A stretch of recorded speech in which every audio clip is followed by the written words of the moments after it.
Uma pesquisa feita ano passado pelo Pool Forum, foi uma pesquisa bem elaborada, com técnicos, com estatísticos, não foi coisa de quintal, não. Com 32 questões divididas por sexo, faixa etária, padrão social, nível intelectual, todo conforme manda as regras da estatística. Uma pergunta sobre conhecimento religioso e conhecimento bíblico. Perguntas fáceis e perguntas complexas. Eles pegaram várias pessoas, pegaram alguns ateus, alguns judeus, alguns mormons, alguns evangélicos e alguns católicos. Sabem qual foi o resultado? Quem teve a menor pontuação foram os católicos. Tiveram uma média de 14,7 pontos, no máximo de 25. Acima dos católicos vieram os protestantes. Tiveram uma média de 16 pontos.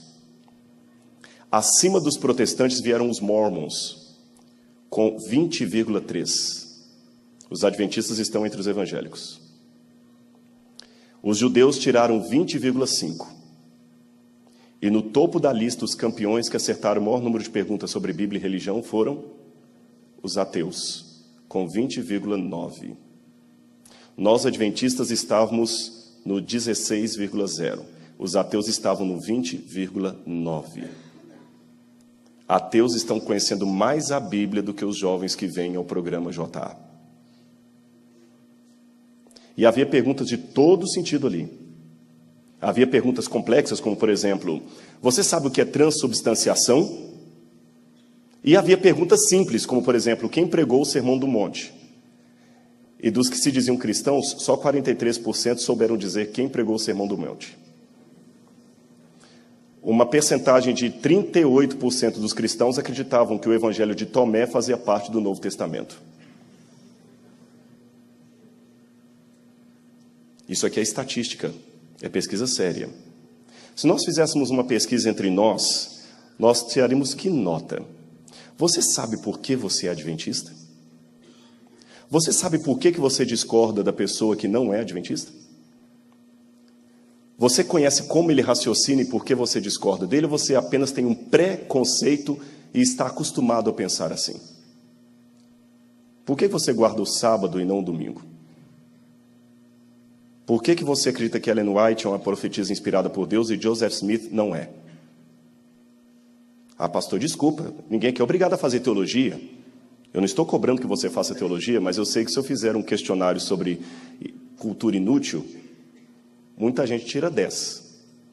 Se eu perguntar qual é o nome do pessoal do BBB, nome dos técnicos de futebol, nome dos jogadores do Corinthians, do Palmeiras, muita gente sabe. Se eu perguntar todos os detalhes sobre Hollywood, qual é o nome dessa atriz? Se eu apresentar vários quadros ali, quem é essa aqui? Quem é essa aqui? Um monte de gente acerta. Mas se eu perguntar da Bíblia, não sabem. O problema não é que nós não precisamos ser teólogos. O problema é que nós estamos nos tornando doutores, PhDs em cultura inútil e não estamos sabendo aquilo no que nós acreditamos. Desculpe a severidade disso, irmãos, mas é porque estamos vivendo tempos solenes. Jesus está perto de voltar. E se nós não sabemos nem o que nós somos e por que nós somos, o que nós estamos fazendo aqui? Quando eu era criança, minha mãe me ensinou uma coisa que eu acho que a mãe de vocês ensinou para vocês também. Quando eu falar, todo mundo vai lembrar. Sabe qual a primeira coisa que a sua mãe ensina quando você é criança?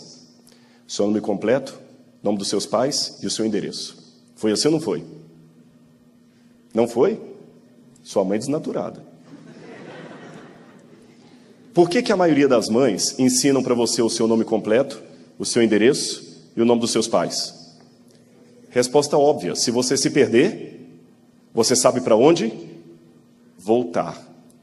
Quando você sair para enfrentar a USP, Unicamp, o mundo dos negócios, que é um mundo completamente hostil ao da religião, se você sabe o seu nome religioso, o seu endereço religioso e o nome do seu pai, você sabe para onde voltar. Se você não sabe isso, você depois vai ter que ser adotado. Porque criança não tem RG. Então não ouça o que eu falei agora apenas como uma agressividade à sua cabeça, não. É uma tentativa desesperada de um pastor de acordar você para a realidade que você vive. Não brinque com o seu cristianismo. Não brinque com o seu cristianismo. Você tem que entrar no céu.